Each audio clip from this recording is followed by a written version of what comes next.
А ние од Битола, назад во студиото 3 на Македонската телевизија со нова актуелна тема која што е тесно поврзана и со летните одмори. Со стартот на истите, па и со нашето отсуство се почесто во овој период од годината од дома, се повеќе граѓани се соочуваат со ситуација кога осигурувањето може да биде клучен фактор во заштитата и сигурноста. Кои полиси се најпрактични? На што треба да внимаваме при склучување на осигурителните полиси? Ова се само дел од прашањата кои што и ово утро ги поставуваме на нашата соговорничка. Велам добро утро за Радка Целаковски од Агенцијата за супервизија на осигурување. Добро утро и добре ни дојдовте. Добро утро и благодарам за можноста да се обратам до јавноста. Чест ми е како представник на Агенцијата за супервизија на осигурување, нели кој што е регулатор на пазарот на осигурување, денес да бидам овде и да зборуваме на една исклучително важна, релевантна и општествено одговорна тема осигурувањето и финансиската едукација.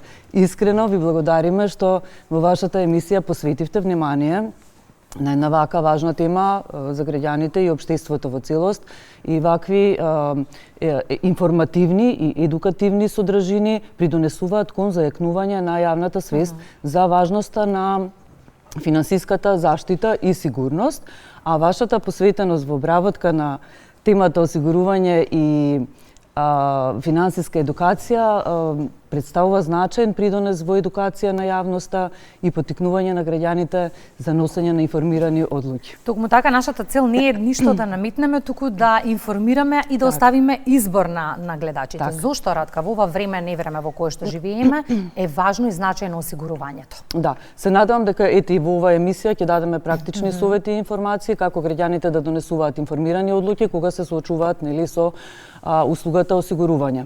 Во овие брзи, во ова динамично време на брзи промени, неизвестност, зголемени ризици од економски кризи, од климатски катастрофи, понатаму до здравствени пандемии или лични несреќи, осигурувањето представува суштински важно за заштита и стабилност.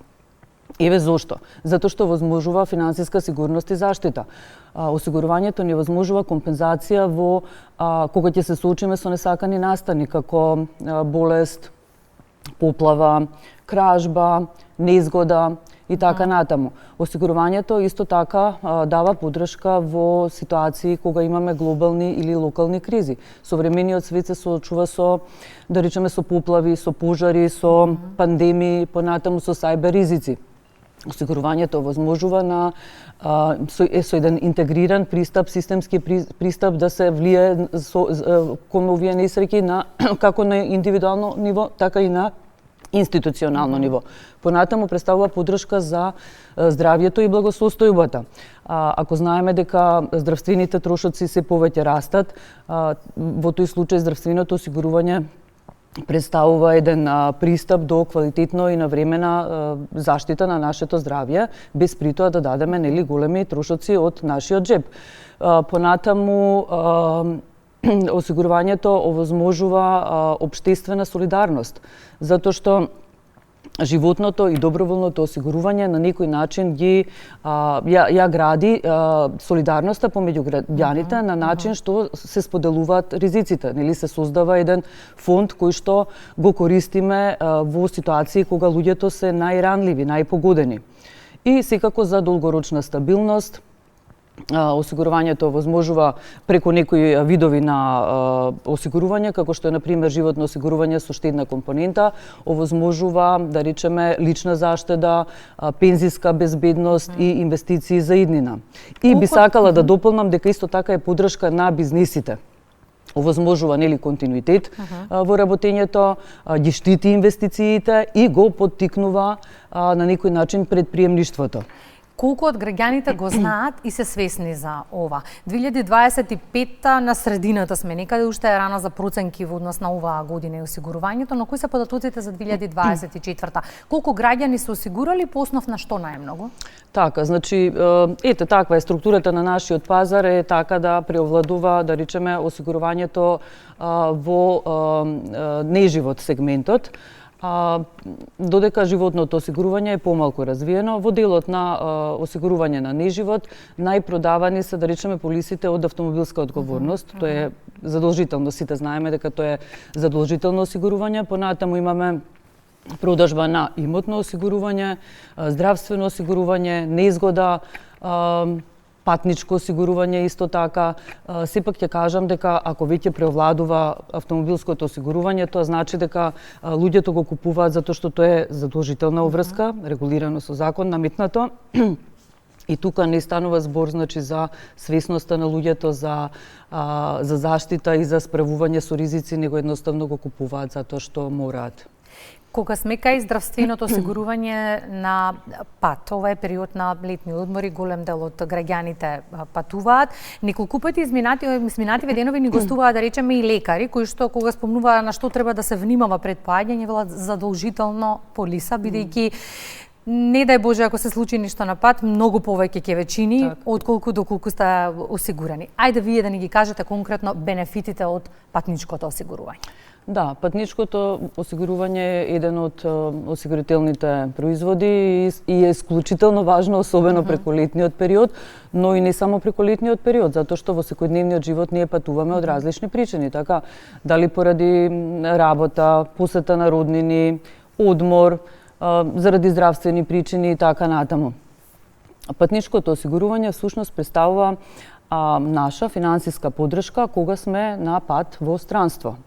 Односно, ни возможува компензација кога ќе ни се случи некоја несакана ситуација. Замислете, значи, одиме на патување и ни се случува да се разболиме, така? Или да ни го украдат багажот, или да се соочиме со некоја друга ситуација. Овде, во овој случај, осигурувањето ќе ни биде од поддршка, не само практична заштита, туку и на некој начин справување со стресот, затоа што ќе знаеме дека ако имаме осигурување, дека нема да се соочиме, нели, и со финансиски трошоци кои што можат да бидат голем терет за нашиот буџет. И што треба да знаеме пред да го вклучиме патничкото осигурување? Има ли разлика во однос на покриеноста на трошоците кај различни осигурителни компании и од друга страна, дали цената е најважна при склучувањето на осигурување? Да, значи за патничкото осигурување, па и не само за патничкото, за било кој вид на осигурување, значи треба многу да се информираме. Треба пред се да знаеме каков полисата која што ја купуваме, односно осигурувањето, од какви ризици не штити. Дали тие ризици од кои ние се плашиме дека ќе ни се случат се опфатени. Например, ако патуваме со возило, треба да знаеме дали патничкото осигурување ни покрива, например, и патничка асистенција. Ако патуваме со авион, треба да знаеме, например, дали патничкото осигурување ги покрива медицинските трошоци, лекови доколку ни се потребни, доколку се разболиме во странство, понатаму враќање од странство во нашата матична земја, доколку има доцнење на патувањето, исто така осигурувањето може да обештети. И ова што прашавте, значи, да, има разлика во цената, сепак тоа е доброволен вид на производ, значи не е задолжително и треба луѓето да се свесни, сите кои што патуваме, пожелно е да имаме еден вид патничко осигурување кое што ќе ни биде како финансиска компензација во случај ако нешто ни се случи.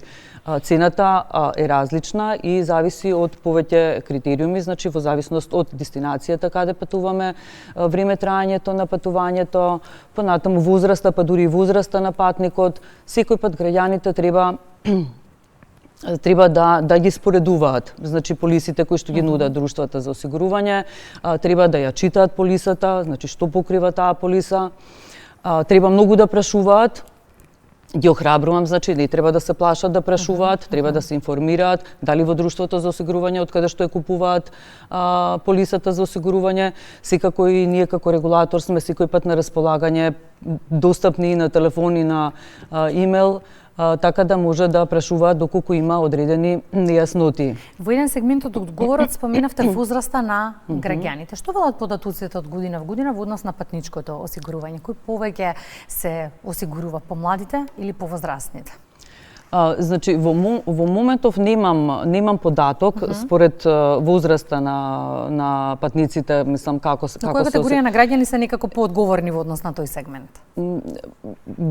Само би кажала дека нема тука поодговорни или помалку одговорни. Секој кој што патува му треба патничко осигурување, а кажавме кои се придобивките, бенефитите од тоа. Од година во година има благ пораст. Добра. На патничкото осигурување. Во вкупното портфолио што го имаме во Македонија, патничкото осигурување зафаќа само 1,84% во вкупната бруто полисирана премија. Значи недоволно. Треба поголем опфат на граѓаните, а тоа ќе се постигне преку поголема финансиска едукација, значи преку поголемо информирање зошто е важно осигурувањето, кои се бенефитите и треба да сватиме дека тоа е всушност инвестиција за нашата безбедност. Не е луксус, не е трошок, него треба да го гледаме како можност финансиски да се осигураме и заштитиме. Кога станува збор за едукацијата, што е примарна задача и наша како јавен сервис, и тоа го правиме еве низ годиниве преку овој тип на разговори, сакаме да кажеме кои им се можностите на граѓаните, но од друга страна и да ги едуцираме доволно за да знаат што точно да одберат, за да не бидат и злоупотребени, бидејќи чести се и тие примери за жал низ годиниве и како поплаки пристигнуваат до вашата агенција. Она што мене ми е драго што се поголем број на граѓани се препознаваат како чувар на нивните права. Има ли поплаки низ годиниве? На што најмногу се жалат граѓаните? Мене ми е навистина драго што еве и ние како регулатор чувствуваме дека веќе доволно сме наметнати и не препознаваат граѓаните, но тука не престанува нашата работа, напротив има се повеќе и повеќе работа. Да, граѓаните се обраќаат, доставуваат представки кај нас. Најчесто, како што ви кажав, дека најзастапено е автомобилското одговорност. Тука се представките и во најголем број. Понатаму имаме поплати за имотно осигурување, поплати во животно осигурување, неизгода, патничко осигурување. Во изминатата година имаше само 5 представки за патничко осигурување. Значи, сепак треба, за да ја доближиме оваа услуга до граѓаните, треба да финансиската едукација тука многу ќе помогне. Но тоа не е само задача нели на регулаторот, тоа е задача на медиумите. Еве денеска затоа и сме тука да пратиме една порака до граѓаните што значи осигурувањето, на кој начин да ги донесуваат информираните одлуки и секако на другите релевантни институции и на друштвата за осигурување кои што нели се всушност продавач на тој вид на услуга. Кога сме кај осигурителните компании, тука сакам да прашам, едниот аспект се граѓаните, другиот аспект се осигурителните компании. Колку тие се доволно транспарентни низ годиниве во однос на услугите кои што ги нудат, бидејќи граѓаните многу често знаат да кажат ова што не го прочитавме, тука сгрешивме. Така, значи друштвата за осигурување исто така се наш партнер во спроведување на оваа мисија финансиска едукација и писменост. Значи во изминатиот период постојат доста координирани активности каде што друштвата за осигурување треба да се вклучат и ова финансиската писменост и едукација треба да стане дел од процесот на заштита на потрошувачите, така да и тие имаат и tekako голема одговорност во спроведување на финансиска писменост на граѓаните. Видете, финансиската писменост не значи да бидеш експерт во бројки. Апсолутно. Едноставно тоа значи да знаеме што во контекст на осигурувањето, нели, да знаеме што купуваме и кои се нашите права и обврски. Така. Да, за да го знаеме тоа, ќе мораме да се информираме. Имаше една добра фраза што ми се допадна еве на неодамнешна работилница каде што бев. Еден од предавачите кажа дека финансиската едукација започнува дома. Апсолутно. Значи, информирај се, прашувај, споредувај. Понатаму, исто така, секако ние како регулатор сме отворени за поставување на прашања, за појаснување, секако и за прием на поплаќи. Но секој од граѓаните треба пред се да тргне нели од себе и да сака да се информира. За крај на овој разговор, сите кои што се пакуваат во моментов за да појдат на одмор, зошто не треба да го сторат тоа без осигурување? Како што мораме да го носиме пасошот, нели, кога одиме на пат, треба да сме свесни дека и една таква полиса, патничко осигурување ќе ни биде од круцијално значење, од огромна важност. Значи, ние обично размислуваме за билетите, хотелите, но ретко кој од нас размислува што ќе се случи, што ако се разболам или што ако ми задоцни патувањето и така натаму. Осигурувањето е тука да ни помогне, значи и да немаме стрес, но и финансиски да немаме товар на нашиот буџет, така да треба претходно да се погрижиме да си купиме полиса за осигурување, да прочитаме што таа ни нуди, да видиме дали ги покрива ризиците на дестинацијата каде што одиме, да видиме кои се исклучоците. И повторно еден апел, значи ги споменавте тука младите, нема правила, осигурувањето е за млади, повозрасни или не. Осигурувањето е битно за сите нас, без оглед на далечината на која што патуваме, па дури во соседна земја ако одиме, постојат ризици и треба да бидеме обезбедени. Патувањето е планирано уживање, нека биде така до самиот крај. Благодарам за гостувањето во Македонија. Благодарам за поканата.